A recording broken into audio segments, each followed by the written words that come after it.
Welcome back. In the last lecture, we talked about what LLM is and how it works.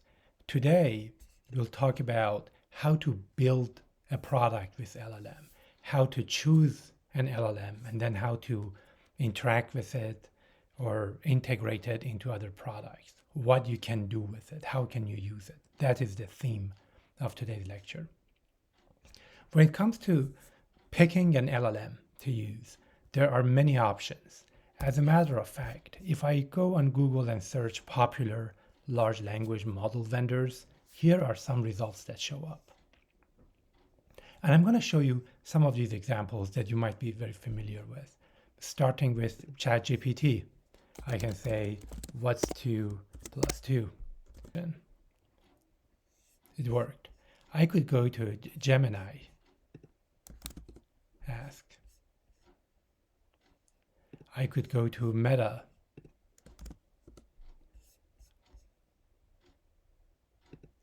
I could go to Mistral's chat. This is a French company. Here is Grok. It's doing a lot of thinking. Claude.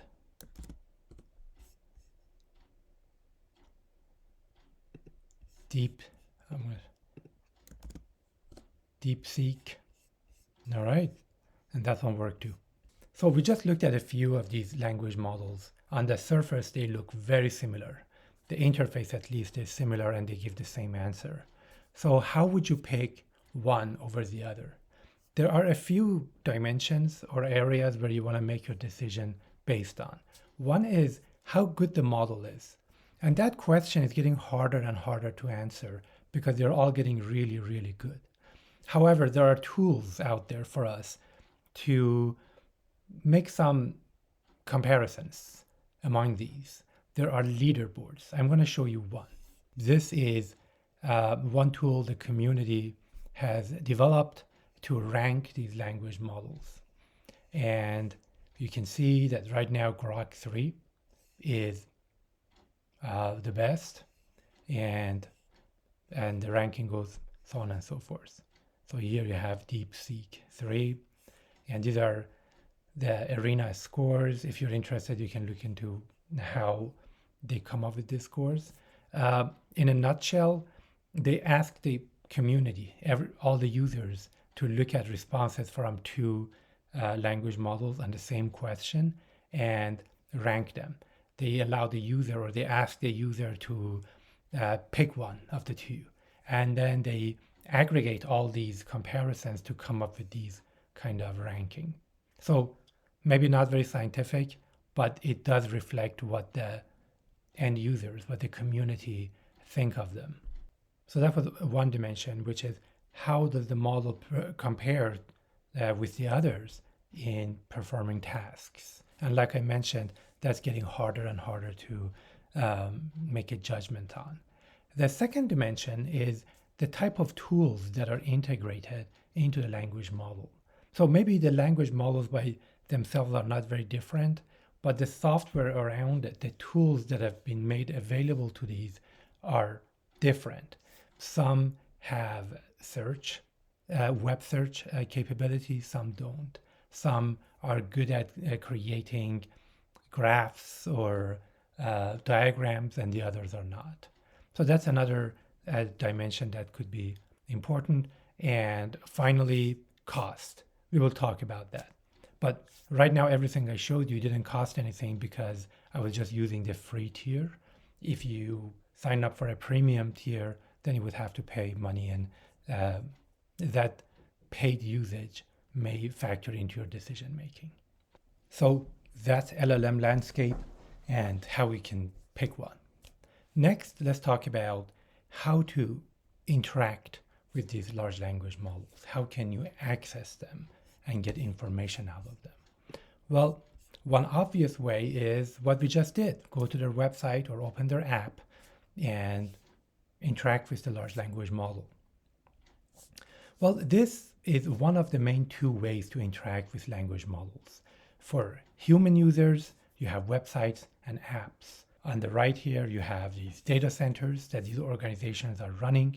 The large language model resides inside of the data center. And when you go to chatgpt.com and type in something, your messages are sent over internet to these large language models.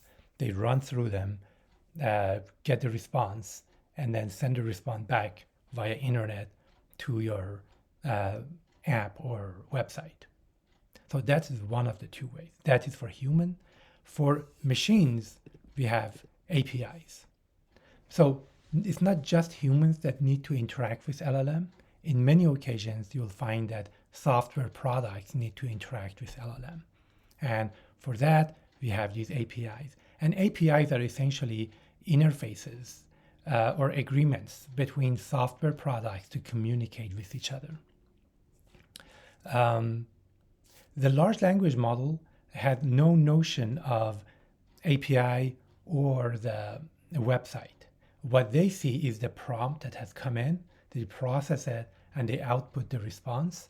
But it's the responsibility of this intermediary software in between to handle the API or the website, right? So as far as the LLM goes, nothing changes. Now, I'm going to quickly show you how you can programmatically communicate with large language models. So here's an example of a code written in Python to communicate with OpenAI's large language model. So this is equivalent to going to ChatGPT and typing in what is 2 plus 2. And the way I do it is, first of all, you see the message was 2 plus 2. And if I submit this, it takes this message with some metadata, send it over the internet to the same data centers where OpenAI models are residing, get the response, and send the response back to me. And that says 2 plus 2 equals 4. And here's the entirety of the code. What I've done is that I've installed OpenAI's library. Then I'm establishing my credentials, and my message from the user is what is 2 plus 2. And I'm specifying which model in the family of OpenAI language models to choose from. And the response has come back, and I'm just printing the response, which is 2 plus 2 equals 4, right? So this is how you can programmatically communicate with large language model. But an obvious question would be, why would you access the language model programmatically when you could use this neat, user-friendly website? And the answer is, you want to build software products that in their backend will be communicating with large language models. An example of this is this. Suppose the user goes on Amazon app or Amazon's website, checking out different products, and the question that you have is, hey, for this pair of pants, what are the reviewers saying? There's like 2,000 reviews, but what is the gist of it, right?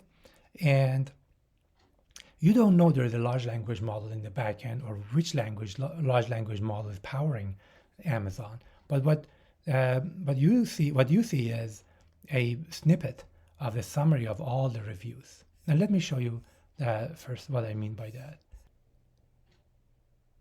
So I'm at Amazon.com. I'm looking at this jacket. There are 2,866 reviews or ratings. And I just want to know, in a nutshell, what people think about this jacket. So if I go to the reviews, here is the snippet of all the reviews people have sent. They appreciate the coat appearance, quality, and warmth. They find it looks nice. It's thick, blah, blah. And you see there's this kind of like a footnote that this was generated by AI. What's happening here is, on the very back end of this, you have the data center that hosts the large language model. And Amazon software is using those APIs, the piece of code that I just showed you, to send a request or send a message to the large language model. It says, summarize all the following 2,800 reviews. And then there's a huge blob of text that feeds into it as a prompt. And this large language model, whatever it might be, will respond with like a 3-line or 1-paragraph response, which is a summary. And all Amazon does at this point is to display that when I scroll down on the relevant part of the page. Okay, so we talked about 2 ways you can communicate with these large language models. There is this human interface that could be a website or the app, and there is this programmatic way of communicating that we call an API, and that is for the machines or for software products to communicate with large language models. I want to talk about what it's like to build an LLM powered product, quite similar to what you saw in the previous image here, right? And we stick with the world of Amazon. And this example that I'm going to walk you through is something I learned from Andrej. I thought it's quite fitting here as well. So what you want to build is this AI product that could sit within Amazon servers. And its task is to look at a review, a product review, and make 2 decisions about that review. Is it a complaint, yes or no? And which department it should be routed to. And the use of an app or a solution like this would be to prioritize reviews based on their urgency. Something that is complaint needs to be looked at much more urgently than something that is not a complaint. And also the departments enables you to route it automatically to the correct office or the correct department. Examples of department are apparel, food, sporting goods, so on and so forth, right? First, let's look at the world without an LLM, what it was like up until just a couple of years ago. So this is what it would be like. It would take a team of maybe 5 or 6 people, a couple of software engineers, data scientists, data analysts, product owners, and a few months. And what you would do in the process is you're trying to create this classification engine that look at the review and classifies it into one of the many departments, and another model to classify this into a complaint versus not complaint. So you're essentially building 2 models. And what it takes is to first collect hundreds of thousands of reviews and manually label them. This is where you hire people to read the reviews, determine if they're complaint or not, and which department they belong to. This is your training data. Once you have the data, you build a model, you iterate over it, change the parameters of the model, the architecture of the model, and eventually you launch it. With the LLM, it's going to take a week, maybe 1 person full-time. And the steps are gather 24 reviews. You don't need too many, just a few, and manually label them. Now, how long would it take for you to read like 20 reviews from Amazon and say if they're a complaint or not and which department they belong to? Not more than an hour. And you can iterate over a prompt that you would feed into your large language model and launch it. And I gave it a week, but you could do the whole thing in 1 day. And maybe the rest of the week you just iterate and make it better and better. Let me show you what the code is like to build the product on the right, the entirety of the code. So let me first run it, then I will walk you through it. So the review says, these pants aren't as good as I thought. The fabric is too rough. I'm going to feed it into the LLM model. Here is GPT-4o. And let's see what it outputs. Here's the output.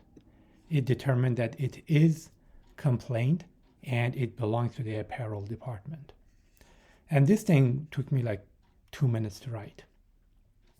And the code is essentially identical to what I showed you before, which was this code, if you remember.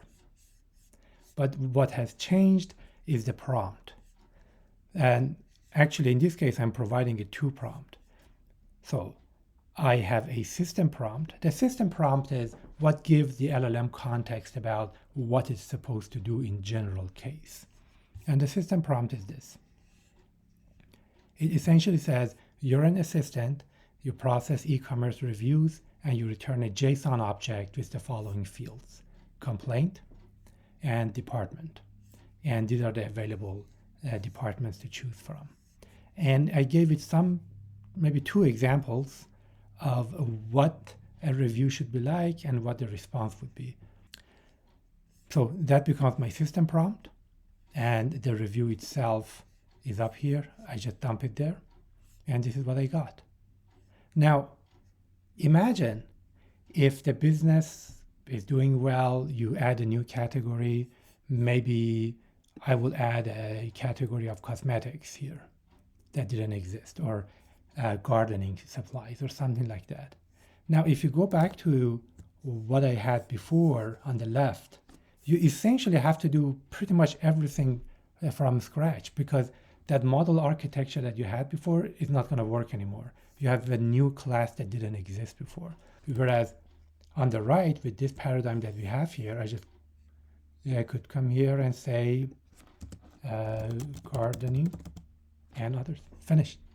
That's all it took for me to update my product to accommodate for this new category. So you see how attractive it is to use LLM in your product. Next, I want to talk about cost. How much would it cost to run this LLM-powered app versus having human labelers looking at reviews and determining what to do? What I want to show you is that for 1,000 reviews with the LLM, it's going to cost a couple pennies max, whereas for humans, it's going to be $150 in my estimate. If you go on OpenAI's documentation, there's a page for pricing. See, it says API pricing. So we talked about this machine-to-machine communication with APIs, and then the pricing within that. If I go to this page, I could have gone to the other Claude or the other vendors, but the story is pretty much the same. What you get to do here is pick a model. You have models that are more powerful but cost more, and you have models that are smaller and cost less. I'm going to go with GPT-4o Mini. This is a smaller model. It's cheaper and the latency is lower as well. And given the nature of my app, I know I'm not going to need very strong reasoning ability from the model. So I'm not going to overkill what I need with a GPT-4o 4.5 and pay for it and suffer from higher latencies possibly.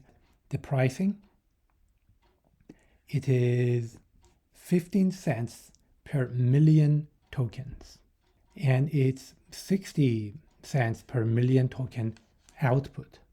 So the output tokens always cost you more than the input tokens. But let's do some back of envelope calculation to see how much it's going to cost us to run 1,000 reviews, all right? So I went to the tick tokenizer.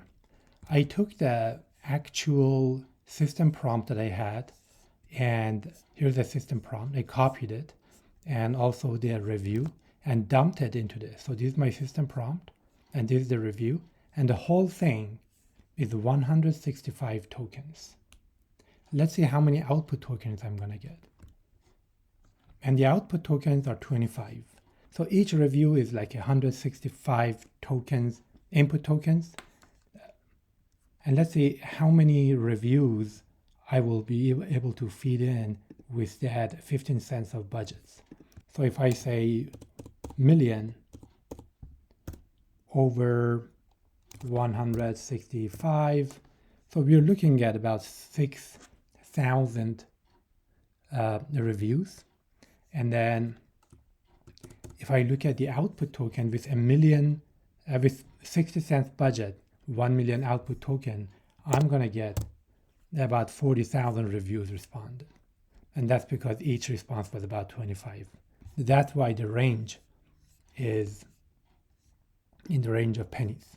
So this was the LLM. And for the human, the calculation is kind of simple. Say you pay $200 an hour per person, and each person can review maybe 50 reviews per hour. You do the math, and then you get an idea about how much it costs to review 1,000. So the cost comparison is quite striking. And on top of it, keep in mind that this LLM is going to be a lot faster, a lot more scalable than having humans. At this point, I want to talk about when it's a good idea to use LLM versus the traditional ML. So in the example that we went over with classifying reviews as complaint or not and as a department, we could have gone the traditional route, just as I described the workflow of it. But it's not always true that the LLM-powered apps are preferred over traditionally built ML products. And here I want to guide your thinking on when to use LLM as opposed to traditional ML. The first, LLM shines at automating tasks. So there are some creative use for LLM, and that is generally done with the websites or the apps that are made available to the end users. But when it comes to the programmatic access to the LLM and building products on top of it, generally speaking, the ultimate goal is automation. Think of LLM as a very inexpensive brain that you can hire. The general purpose of traditional ML is making predictions. When you have large amount of data, you want to learn from it to make predictions about future data. The second dimension, or the second way to think about this, is LLM shines at dealing with unstructured data. Unstructured data means anything that is not in tables. That could be text, like the reviews that we looked at, or any corpus of documents. Whereas traditional ML is ideal for tabulated data. LLM is notorious at understanding tabular data, whereas traditional ML natively ingests tabular data. Third, LLM is less explainable. When it produces an output, it's much harder to tell why it came up with that prediction as opposed to traditional ML. With a traditional ML, there is a range of explainability, but in general, it's easier to look under the hood and understand why the ML came up with certain prediction. And finally, maybe more importantly, LLM products are more flexible. They're more adaptable. I showed you an example where I wanted to add a category to my product or add a department for cosmetics. And with traditional ML, it was a whole new undertaking to accommodate for that new category. Whereas with the LLM, we just added a word in the prompt, and that did it. Generally speaking, the way this wave of AI is progressing, models are trending towards becoming more general. So with traditional ML, whatever you build is very custom built for that one purpose, for the thing that it's been trained on. With generative AI and these larger models, they're becoming more general purpose. And I guess that's the direction towards the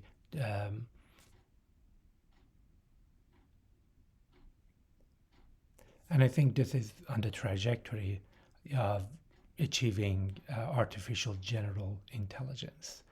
So these are some criteria you can think of when you're building a product, whether you want to use LLM or to go with traditional ML. Finally, I want to talk about prompt engineering, which may or may not be engineering per se. It's probably half art, half science at this point. But the whole idea of prompt engineering is coming up with that prompt in a way that conveys the context and the purpose of the ask and get a response that is desirable. And I'm going to demonstrate that. If I go back to this example for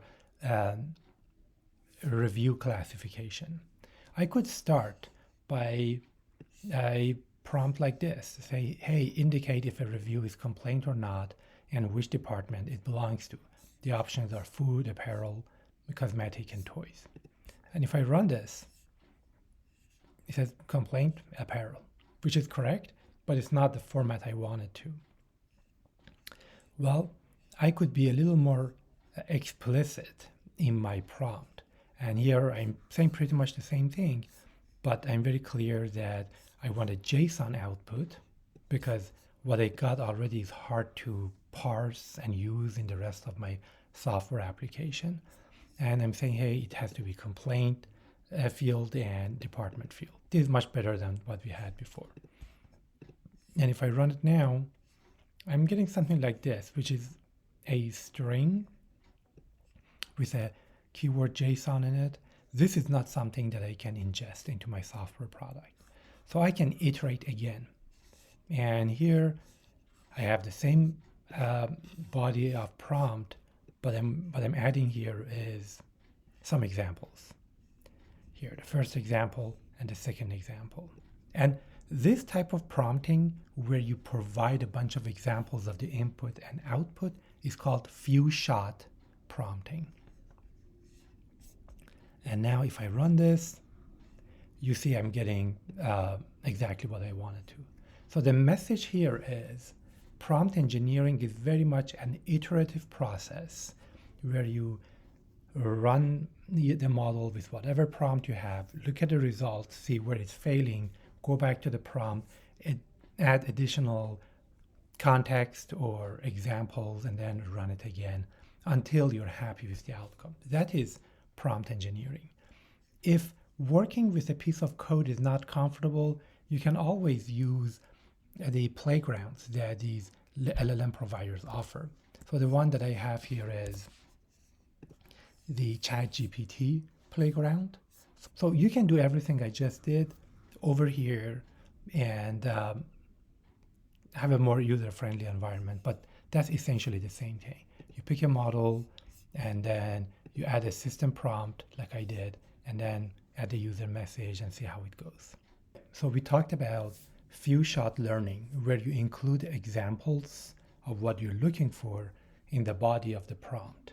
Well, the problem here is that that approach is not very scalable. And here is why. Imagine you need 200 examples to cover all the edge cases and you get exactly what you're looking for. In our case, we were lucky with being able to pull it off with only 2 or 3 examples.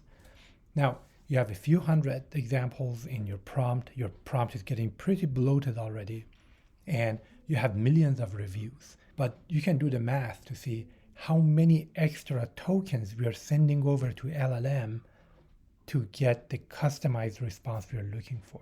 So it's not very efficient. In situations like this, there is another technique you can take advantage of, and that is fine-tuning. In a nutshell, here's what's happening. You take an existing model from OpenAI or any other vendor. You create your own data set. These are maybe 200 examples. Whatever you wanted to include in the prompt as examples, you can include it here. And now you feed it into this fine-tuning job that could take a few minutes to complete. And what comes out of it is a fine-tuned version of the original model. So the model on the right is not the same as the model on the left. It's very similar, but it's been tuned or tweaked to match the examples it's seen in the data set. And the benefit of this is that if you now use this fine-tuned model, you don't have to include all those examples in the prompt. You can live with very short prompts. I'm going to show you an example of this. Going back to this Amazon review application that I've been talking about. And like I said, right now I have a bunch of examples. I want to fine-tune the model so I don't have to include examples. I can just get straight what I'm looking for. Here's what the process looks like. I need to go and collect a set of examples of the inputs and output, essentially something like this. And I've created 50 examples, you see, all the way from 1 to 50. And if you look at any of them in particular, what you have is this. So the messages, the system messages, you're an assistant, blah, blah, everything you heard before, except it doesn't include the examples in it. And that's it. And for this one example or one row, the user says the winter coat is perfect for cold weather and looks exactly like the picture. And then the response from the assistant or from GPT is that it's a JSON that says complaint no, department apparel. And I have 50 examples like this. one example for food, another example for health, So what I want to do is to take this data set, feed it into a fine-tuning job, and get a fine-tuned model. You send your data over to OpenAI servers and let them fine-tune a model for you based on that data set and make that model available to you. And this is how you do it. Step number one, you have to send your data set over to OpenAI. And this command does exactly that. The client is my credentials for connecting to OpenAI. So I'm creating the file, and this is the file that I just showed you. And the purpose of this is fine-tuning. And the file is sent over to OpenAI. Now that the data set is sitting at OpenAI servers, I can create a fine-tuning job. And that is this orange or yellow box rather. So what I'm saying here is that client, which is my OpenAI's credential to connect with OpenAI, I'm going to create a fine-tuning job.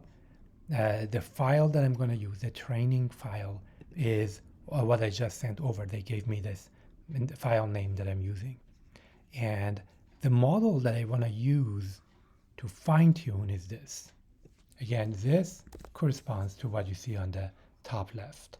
You can pick which model you want to fine-tune. I'm taking that and I'm giving it a unique name. So it's going to be GPT-4o Mini 24 718 and then e-commerce review FT for fine-tune. I create the job, it gives me an ID. I can check the status of it a few minutes later and it says status succeeded, meaning the model has been trained.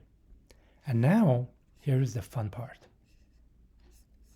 I have a system prompt that doesn't have any examples included in it. And I have a review. I send it to OpenAI, but instead of just using the generic model, I'm using this fine-tuned model with this name on it.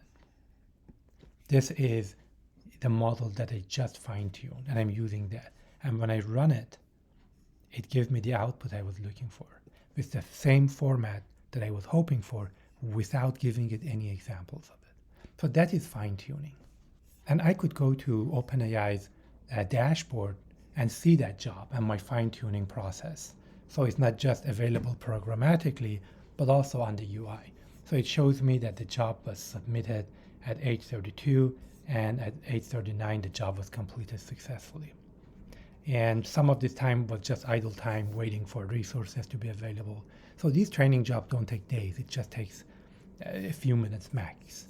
All right, in summary, we talked about how to use LLM, how to interact with it, and how to integrate it into products.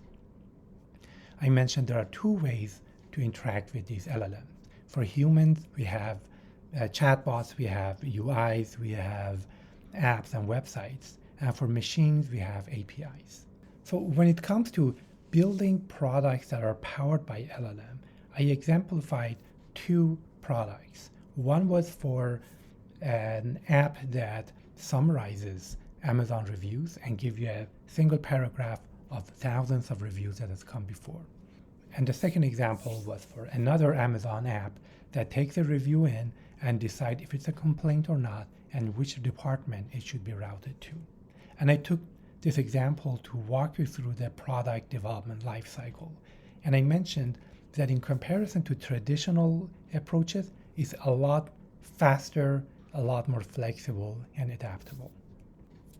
And we also talked about the cost, how to think about it, that tokens are the currency of these LLM use, and that it could be economically very viable and attractive to build an LLM-powered product. Next, we compared LLM-powered products with traditionally developed ML products and drew a few comparisons to decide when it's a good idea to use LLM versus traditional ML. In a nutshell, LLM is great for automation and is great with unstructured data. Next, we talked about two ways of getting the LLM to do what you want. One was prompt engineering. We talked about this iterative process and few-shot learning. And next, we talked about fine-tuning, where you create your own version of a model that has learned from the example it's seen before. I hope this was useful.